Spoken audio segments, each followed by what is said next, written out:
All right, my winner of the deadline, I think one of the winners for sure, and it's kind of funny. Like we've all gone in a bit of a different direction for our winners. Case, you went with a team that's very much in the race, in the thick of it, could make it into the playoffs in a wild card spot in the Ottawa Senators.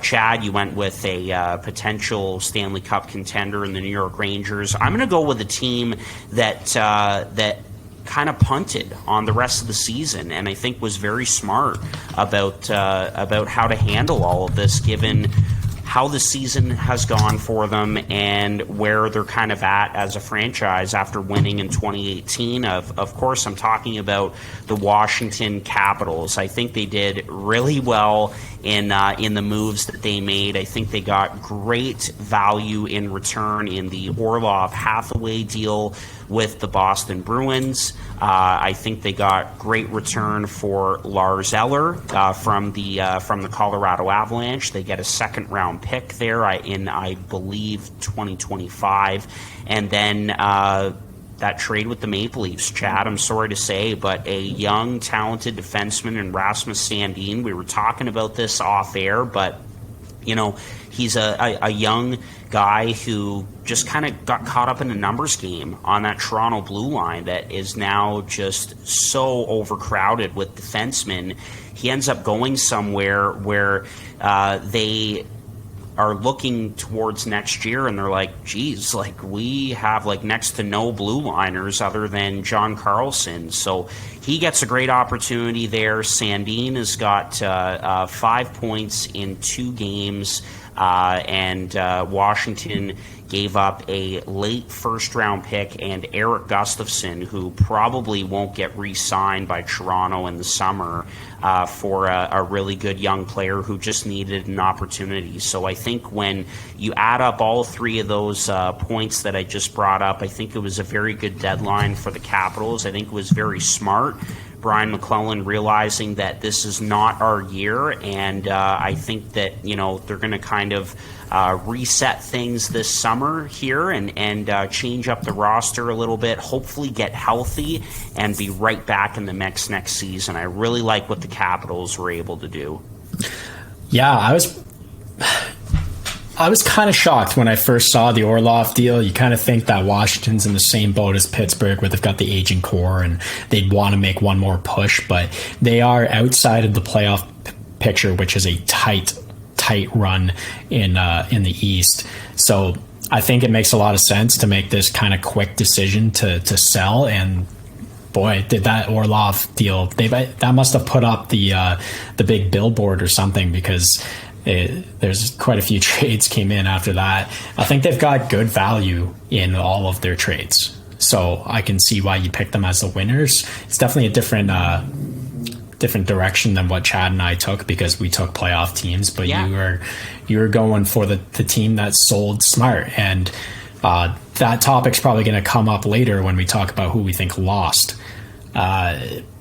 But yeah, that's a good haul for Orlov and Hathaway. You're kind of replacing Orlov with Sandin down the road. I think that's going to be such a great trade, because Sandin's going to get a chance in Washington. He's going to be their number 1 guy for a bit now, because Orlov's out in the trade and Carlson is injured. So Sandin's the guy. It's been great for my fantasy team so far.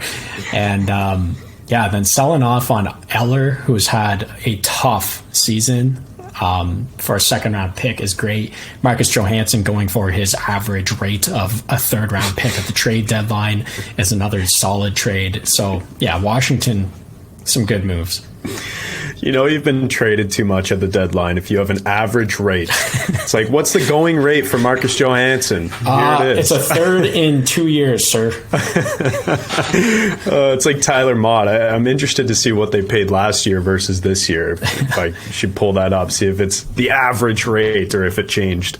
But no, Harp, I totally agree with you, man. I think Washington are one of the winners of the deadline, because like so many teams try to hold on for too long. And I'm not saying that this is Washington making the decision that they are totally going to tear it down and rebuild.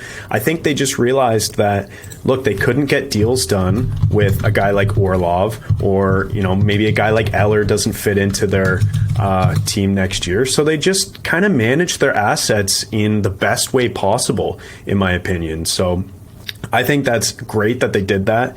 Like I said, there are some teams who just hang on too long. You know, the term own rental, I don't know who coined that. It might have been Kyle Dubas, honestly, a couple of years ago. But own rental is a thing where you keep your own player and then make the push for the playoffs, or keep him for the playoffs. And like, if you're Washington, you're probably not going to make it, even if you keep all those guys. So an own rental wouldn't make any sense. I think they managed their assets perfectly here.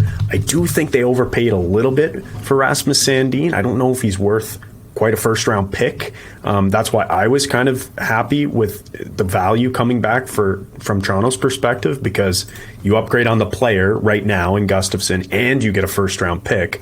But you guys are going to make me cry talking about Rasmus Sandin, man. Like, I'm going to miss that guy so much. And yes, he's going to get a fantastic opportunity in Washington. Like you said, 5 points in 2 games.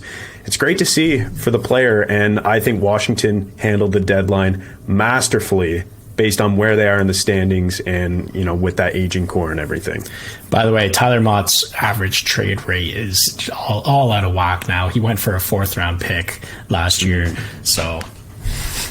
Yeah. Okay. So we're between a 4th and what, a 7th and a prospect. So, okay. It's about, average would be like a 5 or a 6 then, right? Yeah. 5th? Yeah.